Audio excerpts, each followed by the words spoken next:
합심된 교회가 되자. 오늘 설교의 제목은 합심된 교회가 되자라는 설교의 제목으로 말씀을 전하고자 합니다. 하나님께서는 당신의 하나밖에 없는 독자 아들을 예수 그리스도의 그 피를 주신 보혈을 우리에게 허락하신 이유가 무엇이냐면, 기록하신 대로 교회를 피로 사셨기 때문에 그 피로 산 교회에 대하여 요구한 바가 무엇이었냐면, 아들을 보내주시면서 요구하신 바가 무엇이냐면, 먼저 우리의 죄를 사해 주시고 또 우리를 제사장 삼으시고 또 요구하신 것이 합심한 교회를 이루라는 것이었습니다. 그래서 고린도전서 12장에서 각 사람마다 예수 믿어서 각 사람마다 형제 자매들마다 예수 그리스도의 지체가 되었다고 우리 배웠죠.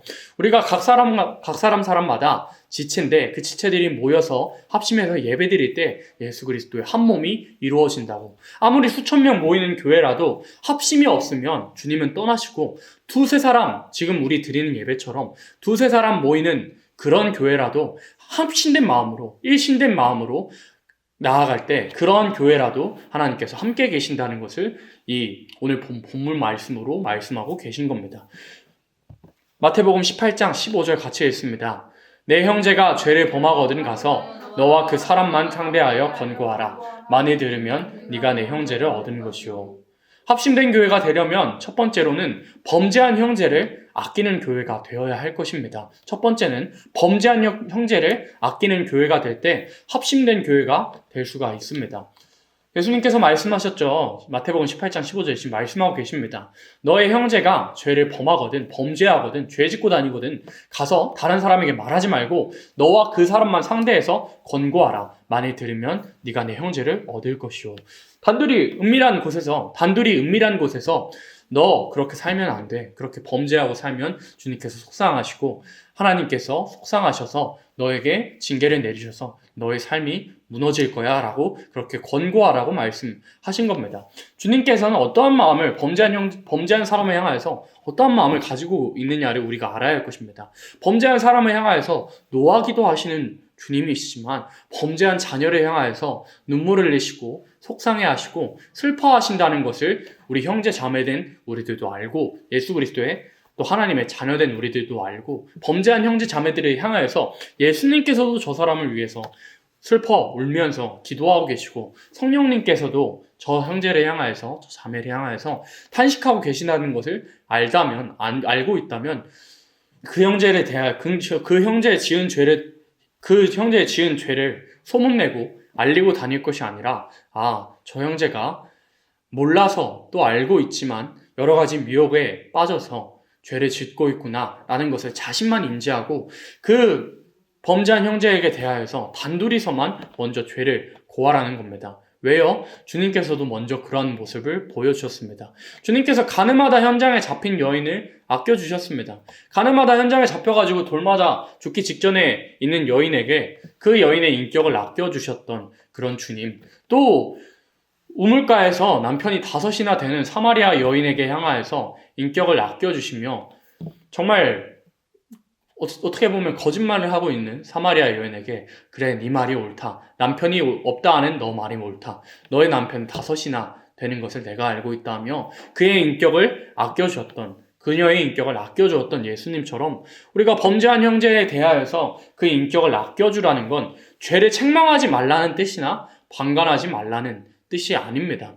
다른 사람의 형제 자매의 범죄 사실을 알면 어떻게 되겠어요? 실족하는 일이 있을 수도 있기 때문입니다. 마태복음 18장 6절에서는 그 윗구절로 올라가 보면 어떤 말씀이 나오냐면, 15절 윗구절로 올라가 보면 형제 자매를 실족해 하는 것이 뭐보다 낫다고 말씀하시냐면, 사람을, 예를 들어 우리 운주를 운주의 목을 맷돌에 묶어가지고 차라리 바다에 던져버리는 것이 차라리 낫다고 하십니다. 그러니까 무거운 거 운주 목에 매달아가지고 바다에 던져버리는 것이 형제를 실족해 하는 것보다 차라리 낫다고 예수님 강조하셨거든요. 실족해 된다는 것, 쉽게 말해서 형제 자매를 실족해 해서 이 믿음의 공동체를 떠나게 만드는 것, 그게 실족해 하는 건데, 실족해 하는 일이 얼마나 무섭느냐.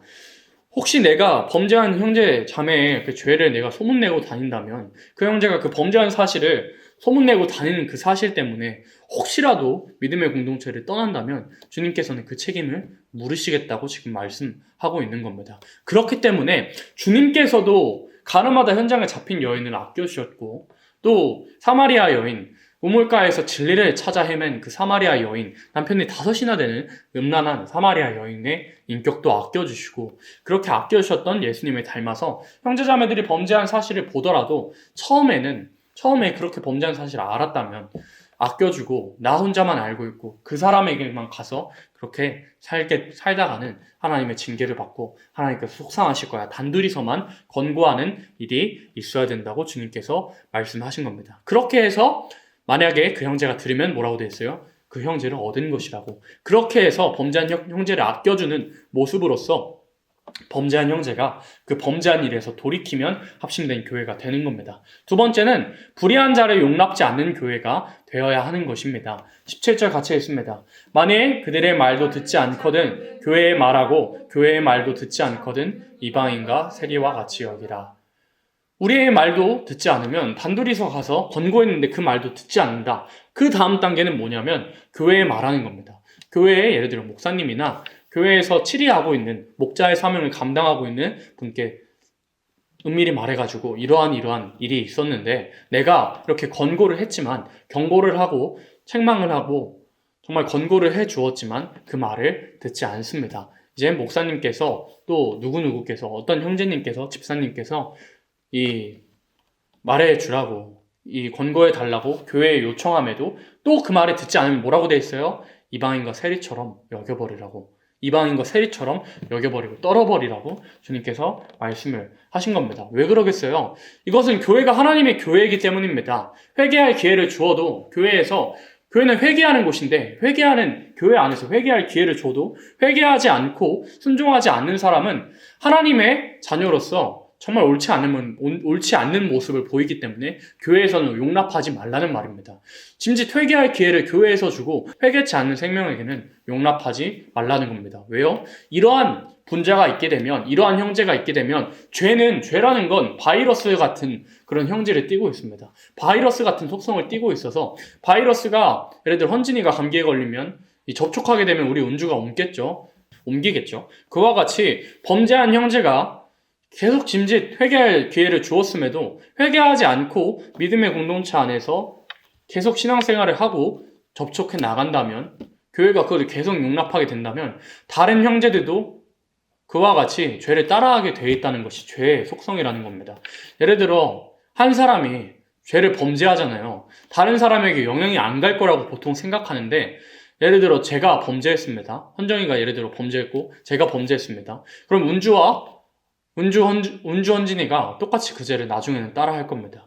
죄는 바이러스 같은 형질이 있어가지고 한 형제가 범죄하면 나중에는 다른 형제들도 자매들도 죄에 대한 감각들이 무너져가지고 그 범죄한 그 죄를 짓기 마련입니다. 이와 같이 에베소 교회가 주님께 칭찬받은 거, 요한계시록에서 에베소 교회가 주님께 칭찬받은 사실이 무엇이냐면 악한 자들을 용납치 않았다는 것을 주님께 칭찬받았습니다. 또 거짓된 것을 드러냈다는 것을 칭찬을 받았습니다. 우리가 누군가를 용서하는 것에도 원칙이 필요하다는 걸 알아야 됩니다. 그냥 형제자매 주님 용서하셨으니까 나 무조건 용서해야지가 아니라 누가복음 17장 3절에는 너희는 스스로 조심하라. 만일 내 형제가 죄를 범하거든 경계하고 회개하거든 용서하라. 만일 나한테 형제자매가 잘못하잖아요. 그럼 바로 용서해 주는 게 아니라 경계하고 조심하고 있는 상태에서 만약에 형제가 그 잘못을 돌이키고 회개하거든 그때 용서해 주라고 용서의 법칙을 세워주셨습니다. 우리가 무조건 용서하는 것도 안 되는 걸 알아야 돼요. 첫 번째 대지는 형제를 아껴주는 교회가 되는 것이었는데 두 번째는 보니까 무조건 용납하는 것도 주님 보시기엔 합당치 않은 겁니다. 무조건 용납하면 형제자매가 범죄함에도 기회를 계속 주었음에도 용납하게 되면 무슨 문제가 생기냐면 다른 형제자매들도 죄에 대한 담력이 생깁니다. 죄에 대한 담력이 생겨서 저 죄 지어도 되구나. 저 형제 계속 죄 짓고 다니는데도 그냥 놔두는데 나도 지어도 괜찮겠지. 저 정도면 지어도 괜찮겠지. 하는 죄의 담력이 생기기 때문에 교회라는 것은 어떠한 모습을 가져야 되냐면 기회를 주었음에도 회개할 기회를 주었음에도 계속 교회의 말도 듣지 않고 그 죄 짓고 다니면 이방인과 세리처럼 여겨버리고 그 범죄한 형제를 용납하지 않는 이 칼 같은 모습을 보여야만 주님 보시기에 합심된 교회가 될 수 있다는 걸 알아야 됩니다. 예레미야 23장에서는 어떤 것을 책망하고 있냐면요. 옳지 못한 거짓 선지의 기준을 설명을 하십니다. 옳지 못한 목자, 옳지 못한 지도자에 대해서, 옳지 못한 사람에 대해서 설명을 하실 때 어떻게 기준을 설명하시냐면, 범죄한 형제 자매를 두고 책망하지 않고, 하나님은 사랑이시잖아. 어떻게 우리를 징계하시고 어떻게 우리를 심판하시겠어? 하나님께서는 사랑이신데 우리를 어떻게 심판하시겠어? 라고 말하는 사람들을 거짓 선지라고 하나님께서 분명히 규정하십니다. 범죄한 형제 자매를 향하여선 우리가 너 그렇게 살다간 죽어, 너 그렇게 살다간 하나님의 심판받고 징계받아 라고 하는 것이 올바른 교회의 모습입니다. 요즘 죄에 대한 설교가 5%도 되지 않는다 그래요. 이 설교를 듣는 대중의 입장들이 죄에 대한 책망보다 축복과 평안의 말씀들을 원한다고 합니다. 그러나 축복과 평안의 말씀, 또 은혜라는 것은 내가 죄를 파서 그 파여진 장소에서, 파여진 곳에서 은혜가 점차 쌓인다는 것. 죄를 책망받기 싫어하는 세대가 되었지만 죄를 책망받지 않고서는, 죄에 대한 책망과 그런 권고의 말씀을 듣지 않고서는 우리에게 은혜도 위로도 평안도 없다는 걸 알아야 됩니다. 여호사밧이라는 왕이, 유다왕 여호사밧이라는 왕이 있었습니다. 정말 선한 왕이었는데요. 아합왕과, 하나님께서 정말 미워하시는 아합왕과 타협할 때 하나님께서 책망하시고 경고하시면서 하신 말씀이, 왕이여, 왕께서 하나님께서 미워하시고 싫어하시는 사람을 도와주는 것이, 그 사람을 사랑하는 것이 가하니까 라고 여호사밧의 타협을 책망을 하십니다. 또 기도로 아수르 대군을 물리친 히스기야가요, 그 기도의 왕, 믿음의 왕이었던, 하나님 보시기에 정말 흠이 없었던 것 같았던 히스기야가, 종교개혁을 일으켰던 히스기야가요, 타협했을 때, 그 기도였던 히스기야가 글과 예물을 가지고 다가온 바벨론 사신에 타협했을 때, 어떤 글과 예물을 가지고 온 바벨론 사신에게 여호와의 전과 왕궁에 있는 모든 것을 보여준 그런 타협한 모습을 가졌을 때 하나님께서 이사야 선지자를 보내가지고 유다의 멸망을 확정시켜 버리셨습니다. 타협했을 때 유다의 멸망이 확정이 되었습니다. 히스기야의 자손들이 환관이 될 것이라고, 노예로 잡혀갈 것이라고 하나님께서 엄하게 확정을 하셨습니다. 우리가 알아야 됩니다. 범죄한 형제 자매를 두고 타협하지 않아야 할 것입니다. 이런 생각이 들 수가 있어요. 내가 저 범죄한 형제에게 이런 말을 하면, 너 그렇게 살다가 죽는다고 말하면, 너 그렇게 살다가 하나님께 심판받는다고 말하면 내 그 관계가 틀어지지 않을까? 우리 관계가 무너지지 않을까? 라는 생각이 들 수도 있습니다. 근데요, 옳은 말을 하지 못하는 관계는 이미 틀려먹은 관계입니다. 형제 자매에게 옳은 말 해주지 못하는 관계, 정말 바른 말, 회개할 수 있는 말 해줄 수 있는 관계는, 회개할 수 있는 말을 해주지 못하는 관계는 이미 속고 속이는 관계, 정말 좋은 말만 해주는 관계, 가면 쓰고 맺어져간 그런 유대 관계를 쌓고 가는 그러한 언제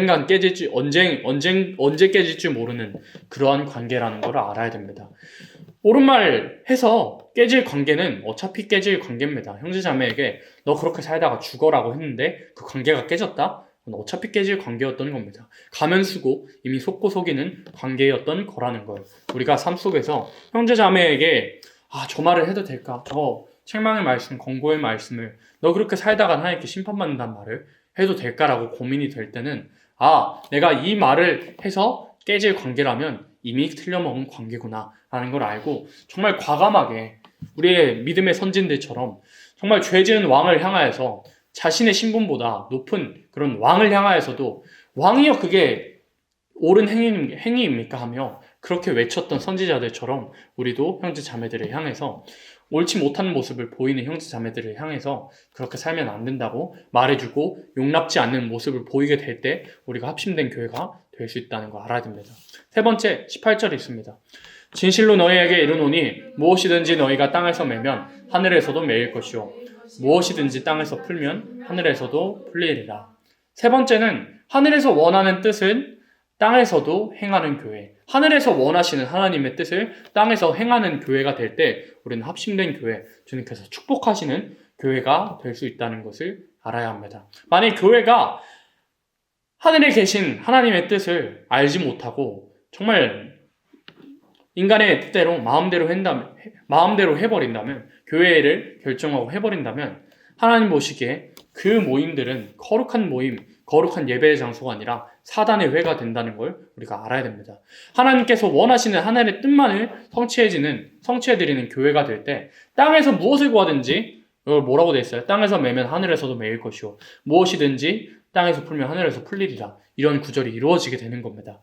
하늘의 뜻만, 아버지의 뜻만 성취해드리는 그런 교회가 되기를 목적을 할 때 사람에게 어떻게 보이려고 하는 교회가 아니라 하나님의 뜻만 성취해드리려는 교회가 될 때 무엇이든지 들어주시는 하나님이라는 걸 알아야 됩니다. 야고보서 5장 17절 이런 말씀 나옵니다.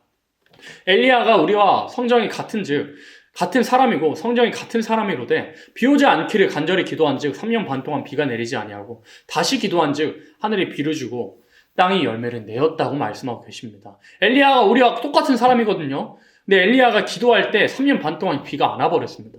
또 엘리야가 다시 기도하니까 땅이 비를 내리게 되고 하늘이 비를 내리게 되고 땅이 열매 맺게 되는 그런 일들이 일어났습니다.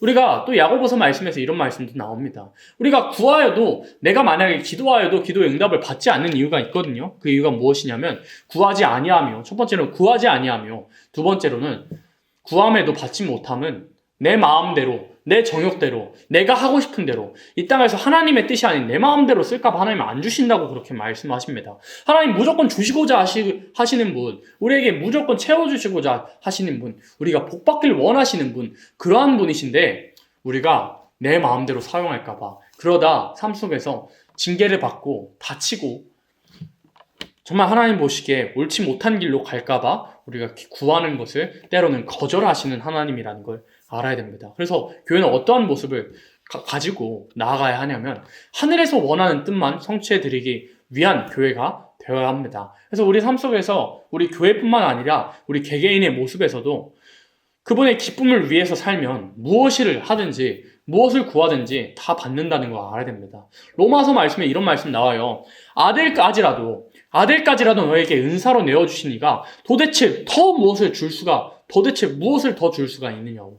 아들까지, 당신의 하나밖에 없는 아들까지 주신 분께서 더 무엇을 줄 수 없으시겠냐고. 우리에겐 아들까지라도 주신 분께서 하나님의 말씀대로 살기만 하면, 하늘의 뜻을 이루어드리는 그런 영광을 목적하고 살기만 하면 모든 것을 채워주신다는 것을 알아야 하는 겁니다. 그래서 우리가 살아가는 동안 우리가 알아야 되는 게, 앞으로 분명히 계시록 6장 6절에서 이루어질 경제환란, 어떻게 이기고 나아가느냐면 우리가 우리의 힘으로 열심히 돈 벌어서 살아가는 것이, 열심히 돈 벌어서 그 환란 피하는 것이 아니고요. 열심히 돈 벌어서 먹고 마시는 것이 아니라는 걸 알아야 됩니다. 하나님께서 분명히 모세오경을 통해서 말씀하실 때 분명히 재물 얻는 능을 주신다 그랬습니다. 재물 얻는 능을 하나님께서도 주시고 시편 37편에서는 어떤 말씀 나오냐면 너희는 여호와의 성실로 식물을 삼으라고 말씀하셨습니다. 우리를 당신의 말씀대로 살기만 하면 우리를 채워주시고 우리로 굶지 않게 해주시는, 걸식하지 않게 해주시는 그 은혜와 그 능력을 너희는 식물로 삼으라고, 하나님을 기쁘시게 해보라고, 하나님의 기쁘시게 해드리는 걸 너희 식물로 삼아보라고. 우리가 열심히 일해서 정말 힘이 다 빠지게, 진이 다 빠지게 일해가지고 앞으로 경제 혼란을 피하고 살아가는 것이 아니라 하나님을 기쁘시게 해드리는 삶, 등과 기름을 준비하는 삶, 예언의 말씀으로 또 성경을 충만한 삶으로 하나님이 기쁘시게 해드릴 때 하나님께서 경제 혼란이 와서 정말 천만인이 마시지 못하고 수많은 사람이 마시지 못하고 정말 먹지 못하는 그러한 때 우리를 마시게 하시고 먹게 하신다고 약속을 하신 겁니다. 그래서 하늘에서 원하는 뜻을 땅에서 행하는 교회가 되면 정말 모든 것에 책임져 주시는 교회, 또 개개인에게도 하나님의 기쁘시게 해드리면 하늘에 계신 그 뜻만, 하나님께서 원하시는 삶, 하나님의 영광만을 목적한 삶을 살게 되면 하나님께서 책임져 주시는 그런 삶이라는 거예요. 그래서 우리가 열심히 공부해서 돈 버는 것도 물론 중요하지만 그것보다 먼저 되어야 되는 것, 나는 하나님의 영광을 위해서 살아가고 있는가를 점검해 보아야 할 것입니다. 네 번째, 주의 이름으로만 모이는 교회가 되어야 합니다. 주의 이름으로만 모이는 교회가 되어야 할 것입니다. 20절 같이 했습니다. 두세 사람이 내 이름으로 모인 곳에는 나도 그들 중에 있느니라. 두세 사람이 내 이름으로 모인 곳에는 나도 그들 중에, 지금 우리 모습과 비슷하죠. 두세 사람이 내 이름으로 모인 곳에는 나도 그들 중에 있느니라고 소망의 말씀 주셨습니다. 소수의 사람이 모였는데 무슨 예배가 될까? 정말 이 찬양의 소리도 정말 다른 교회들보다 적고 정말 모이는 수가 적은데 어떻게 은혜가 될까라는 생각을 할 수도 있겠지만 주님의 이름으로만 모이는 교회, 주님의 영광만을 목적하고 하나님께만 오는 그 긍휼을 받기를 소망하는 그 자리가 하나님께서 같이 하시는, 예수님께서 같이 하시는 자리라는 걸. 그래서 우리가 교회가 나아갈 때 주님의 이름을 전부 삼고 나아가는 교회가 되지 않는다면 하나님 앞에서 예수의 이름으로 모든 일을 우리가 예수의 이름으로 해야 됩니다. 그러니까 평안을 받는 비결에 대해서 골로새서에서도 말씀하셨거든요. 골로새서에서 어떤 사람이 평안함을 얻느냐면 평강을 받느냐면 먼저 감사하는 자가 될 때 평강을 누린다고. 또 두 번째는 시와 찬미로 감사하는 자가 될 때 시와 찬미를 드리는 자가 하나님께 평강을 얻고, 마지막으로 주 예수의 이름으로 모든 일을 행하는 자가 될 때 우리가 평강을 누릴 수 있다고 말씀하셨습니다. 그와 같은 동일한 원리로 주 예수의 이름으로 모든 것을 행하는 교회가 될 때 우리가 주님께서 함께 하시는 교회가 된다는 것. 합심된 교회가 되기 위해서는 예수의 이름으로만 모이는 교회가 되어야 하는 겁니다. 수많은 사이비들이 많이 출연하기도 했습니다.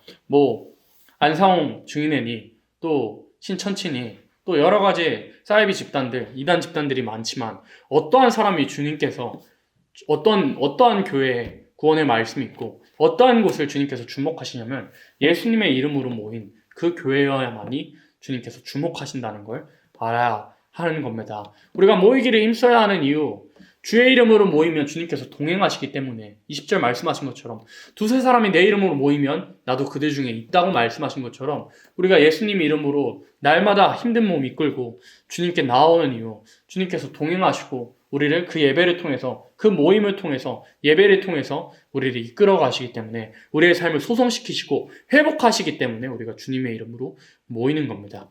우리가 모여서 예배할 때 찬양하고 기도하며 말씀 듣고 떡을 떼고 마시고 기뻐할 때 주의 이름으로 모여가지고 예수님의 지체된 한 생명마다 모일 때 예수 그리스도의 한 몸을 이루어가고 그리스도 안에서 못난 나의 모습들과 굳은 나의 말들과 거친 나의 입술들이 저 형제자매를 통해서, 나와 안 맞는 형제자매를 통해서 내가 하나님 앞에 굳은 입술과 굳은 마음과 거친 입술을 가지고 있다는 걸 발견하고 교회 안에서 나라는 것이 깨지고 박살나고 다듬어져 가면서 그리스도 안에서 함께 지어져 가길 원하시기 때문에 우리가 예수님 이름으로 합심하여 오늘 지금 이 시간에도 예배드리며 모인다는 걸 알아야 됩니다. 그렇게 주의 이름으로 모이는 교회가 될 때 그렇게 합심하여 예배드리고 찬양하여 떡을 떼며 음식을 나누며 먹고 마실 때 어떻게 됐냐면 사도행전 2장에서 세상 사람들이 칭송해 버렸습니다.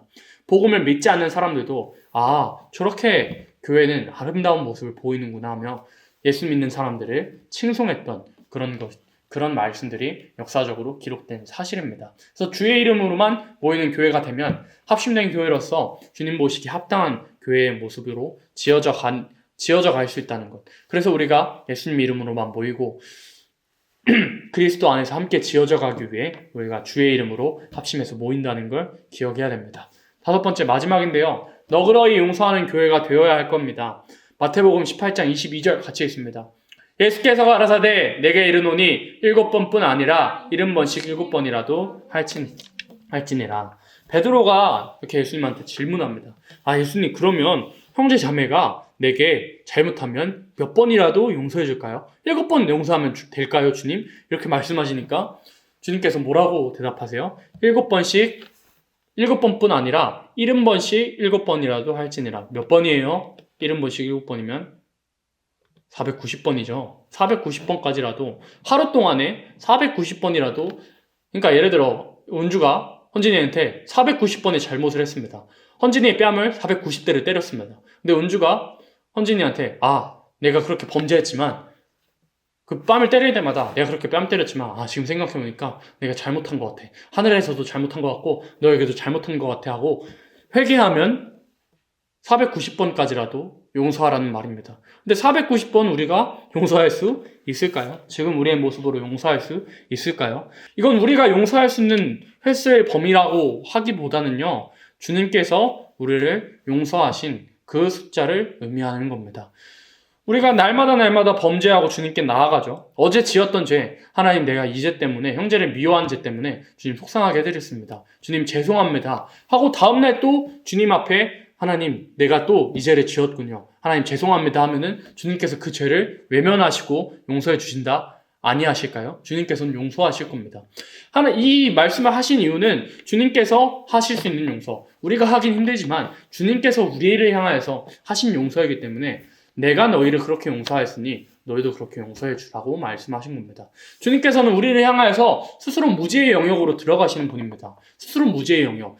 또 죄를 지을 거를 알고 계시지만 하나님 다시는 내가 이제 안 짓겠습니다 하고 회개하는 우리들, 또 죄를 지을 걸 아시지만 주님께서 스스로 그 죄에 대하여서는 나는 그 죄를 기억한 적도 없다라고 말해 주시는 주님. 회개할 때 난 그 죄를 기억한 적도 없다.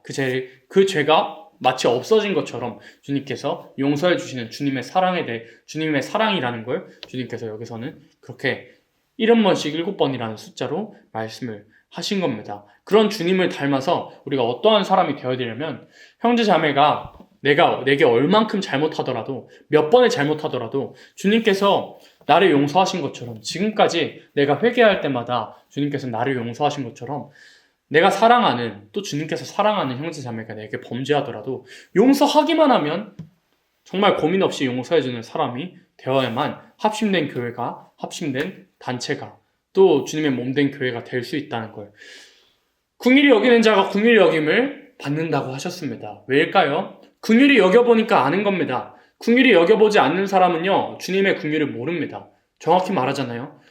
용서 안 해본 사람, 긍휼히 여겨보지 않는 사람, 자비가 없는 사람은 주님의 자비에 대해서도 모를 겁니다. 긍휼히 여겨보니까 아는 겁니다. 용서해보니까 아는 겁니다. 내게 잘못한 형제 자매, 내게 심한 말 한 형제 자매, 내게 여러 가지 잘못으로 잘못한 형제 자매를 용서해보니까, 내가 저 형제 자매들을 용서하는데도 얼마나 큰 힘이 들어갔는데, 나 같은 죄인 주님이 용서하신 그 은혜와 긍휼과 사랑은 얼마나 크다는 것을 용서해보니까 아는 겁니다. 옛말에도 이런 말이 있잖아요. 백문이 불여일견이라고. 100번의 말 듣는 것보다 한 번 경험해보는 것이 낫다는 말이잖아요. 그와 같이 100번 긍휼에 대해서 듣는 것보다 한 번 긍휼히 여겨보는 것이 더 효과적입니다. 저 형제자매, 내가 잘못한 형제자매 용서해 보잖아요. 주님에 대한 긍휼에 대해서 단번에 알 수 있습니다. 저 형제자매 용서하는데도 힘이 든, 정말 수없이 고민한, 정말 못난 나를 용서해 주신 주님의 사랑은 얼마나 클까.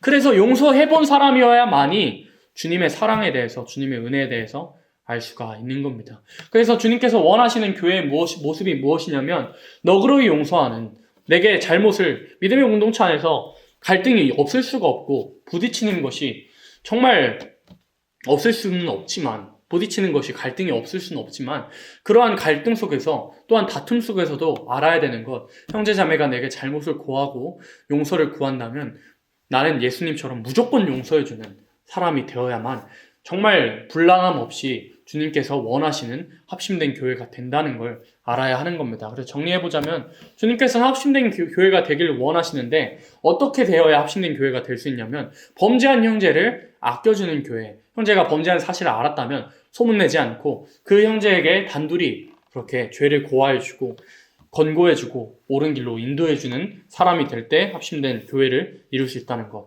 또 교회의 말을 듣지 않는 경우에는 불의한 자를 용납치 말라는 주님의 말씀처럼 악한 자를 용납치 않는 교회가 되어야, 교회가 될 때 합심된 교회가 될 수 있다는 것.